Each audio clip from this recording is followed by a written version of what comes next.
काम, क्रोध, मोह, लोभ, अहंकार, इन सब से छुटकारा कैसे पाया जाए।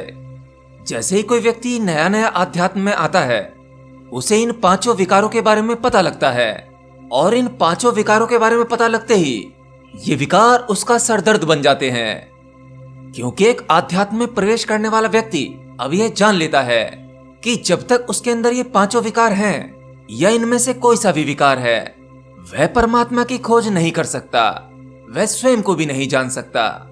अब वह केवल पहले अपने जीवन में एक ही चीज चाहता है, इन पांचों विकारों से मुक्ति, इनसे छुटकारा कैसे हो। और यह सेम सवाल अमेरिका की एक साधिका ने पूछा था, जिन्होंने मुझे पर्सनली ईमेल भी किया और मुझसे बात भी की थी। तब मैंने उन्हें आश्वासन दिया था कि इस पर मैं वीडियो बना दूंगा। तो चलिए अब समझ लेते हैं कि इन पांचों विकारों से मुक्ति कैसे हो। तो पहले मैं आपको एक बात क्लियर कर दूं, काम, क्रोध, लोभ, मोह, अहंकार, ये आपके शरीर और मन के गुण हैं, तो इन्हें कभी खत्म नहीं किया जा सकता। आपको इनसे छुटकारा कभी नहीं मिलेगा, क्योंकि जब तक आपका शरीर है और आपका मन है, आप इनसे मुक्त नहीं हो सकते। हाँ, कुछ समय के लिए, जब आप गहरे ध्यान की अवस्था में होते हैं, जब आपका अशरीरी भाव होता है और आप मन के पार होते हैं, जहां पर आपके भीतर कोई विचार नहीं होते, तब उस कुछ समय के लिए आप इनसे मुक्त महसूस कर सकते हैं। परंतु यह टेम्परेरी सोल्यूशन है। जैसे ही आप उस अवस्था से बाहर आएंगे, आप दोबारा अपने भीतर ये सभी चीजें पाएंगे। तो इनसे लड़कर या इन्हें बुरा समझकर इनसे कभी दूर नहीं भाग सकते, बल्कि इनके बारे में आपकी जानकारी और इनके बारे में अवेयर हो जाना, ये आपके लिए नुकसानदायक हो जाता है। क्योंकि एक साधारण व्यक्ति जो इनके बारे में नहीं जानता, बस वह साधारण जीवन जी रहा है। खुश होता है तो खुश होता है, दुखी होता है तो बस दुखी होता है, उसे इन चीजों का ज्ञान नहीं है। परंतु एक साधक जब इन पांचों विकारों के बारे में जान लेता है, तब ये उसकी जानकारी उसके लिए मुसीबत बन जाती है। क्योंकि अगर आप जानते हैं कि मेरे अंदर कोई चीज गलत है और उस गलत चीज को मैं जान पा रहा हूँ, तब आप पल पल उससे मुक्त होने के लिए परेशान होते हो।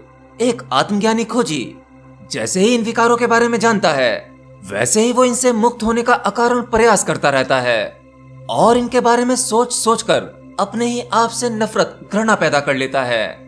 मेरे अंदर इतना क्रोध है, मैं बेकार इंसान हूँ, मैं अच्छा इंसान नहीं हूँ, मैं अपनों के मोह में फंसा हुआ हूँ, या मुझे काम वासना सताती रहती है। ओहो, मेरे अंदर इतनी सारी गलत चीजें। वह इन सब के बारे में सोच सोच कर अपने आप को बहुत ही ज्यादा नेगेटिव कर लेता है और अपनी स्थिति को बहुत नीचे ले जाता है, जो कि हो सकता है कि वह साधारण व्यक्ति से नीचे की स्थिति हो।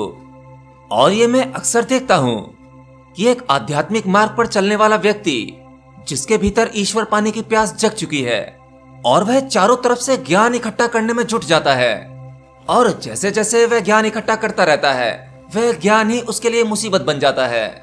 मतलब वह एक सवाल का उत्तर पाता है तो सामने 4 सवाल और खड़े हो जाते हैं।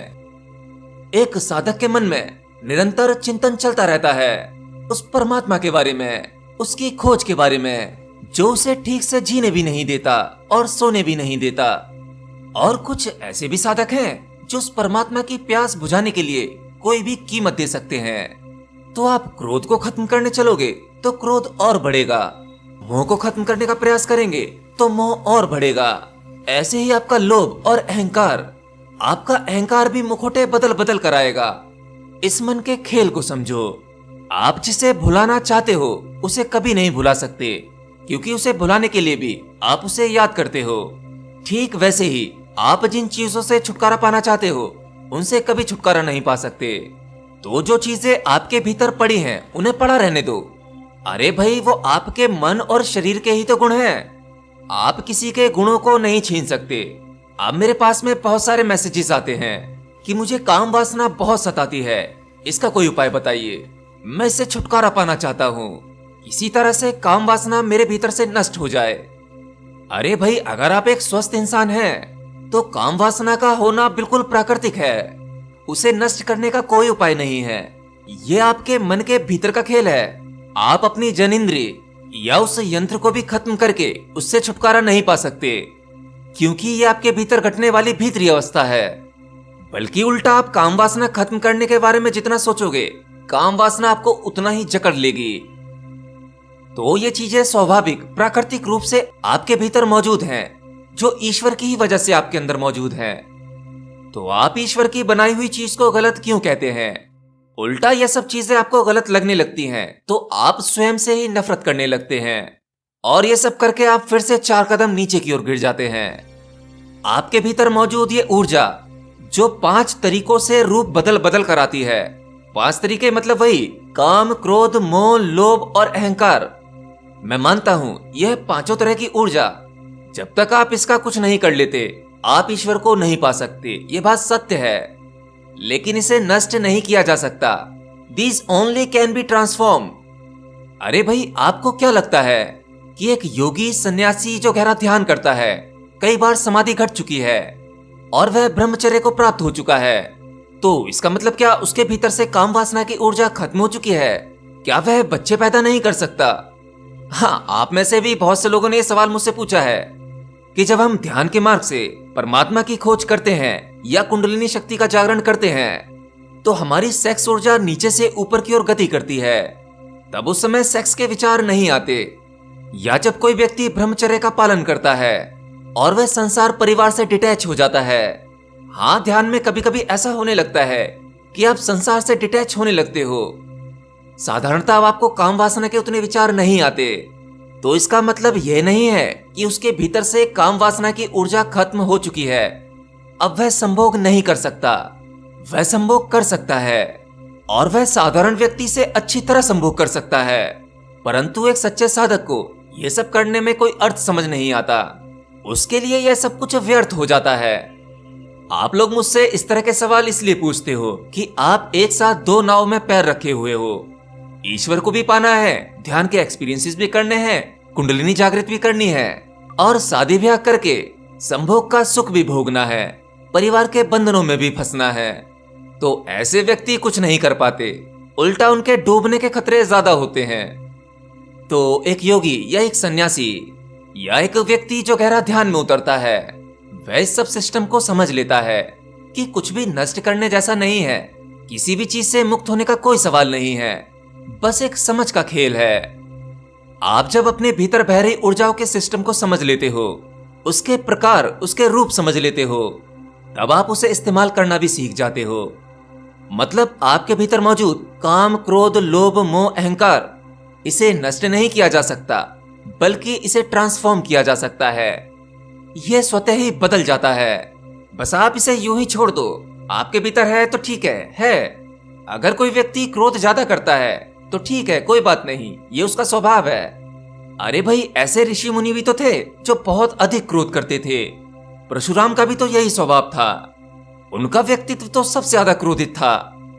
तो आप जो हो वही रहो, बदलने की आवश्यकता नहीं है। आप किसी और की तरह बनने की कोशिश में अपने आप को ही परेशान करते हो और दुखी होते रहते हो। बस आपको केवल यह करना है, ये 5 विकार आपके अंदर हैं, इन्हें बिल्कुल वैसा ही छोड़ दो, रहने दो। ना ही इन 5 विकारों को समर्थन दो और ना ही इनसे डिटैच होने का प्रयास करो। आप इन सब में अपनी कोई राय, कोई धारणा मत दो। केवल आप अपना ध्यान उस परम ऊर्जा, परमपिता परमात्मा में लगाओ।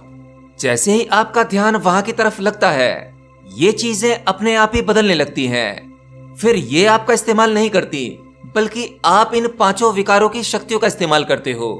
इस ऊर्जा को अपनी तरह से इस्तेमाल करते हो। जब जरूरत पड़ती है तब आप क्रोध का इस्तेमाल करते हो, परंतु क्रोध का इस्तेमाल करते समय आप क्रोध में डूबे नहीं होते, बल्कि आप स्वयं को क्रोधित होते हुए दूर से देख पाते हो। तब इस अवस्था में आप क्रोध से मुक्त हो जाते हो। अब ये क्रिया आपके द्वारा नहीं हुई। इसी प्रकार से बाकी 4 अवस्थाएं ये भी अपने आप बदल जाती हैं। बस आपको परमात्मा से जुड़ना है, बिल्कुल वैसे ही जैसे कोई नया नया प्रेमी जिसे नया नया प्यार हुआ है, और प्यार में पड़ते ही जब उसके माँ बाप उसके प्यार के खिलाफ हो जाते हैं, तब वही माँ बाप जिनसे वो बहुत प्रेम करता था, वह उनके खिलाफ जाने लगता है, उनके खिलाफ बोलने लगता है, उन्हें ज्ञान देने लगता है, उन्हें समझाने लगता है, और अपने माँ बाप के प्रति उस प्यार को वह नफरत में बदल लेते हैं। इसी प्रकार से आपको अपने इन 5 विकारों की ऊर्जा को परमात्मा में बदल देना है। जैसे ही ध्यान परमात्मा में लगेगा, मतलब जैसे ही आपको परमात्मा से प्यार होगा, वैसे ही आपके परिवार रूपी ये पांचों विकार, इनसे ध्यान हट जाएगा और ये आपके भीतर होते हुए भी नहीं होंगे। तो एक यही रास्ता है इन सब से बचने का। बाकी मुझे खुशी है, मेरी बातों को दुनिया में लोग देश विदेश से सुन रहे हैं और आध्यात्म के मार्ग पर चलने का प्रयास कर रहे हैं।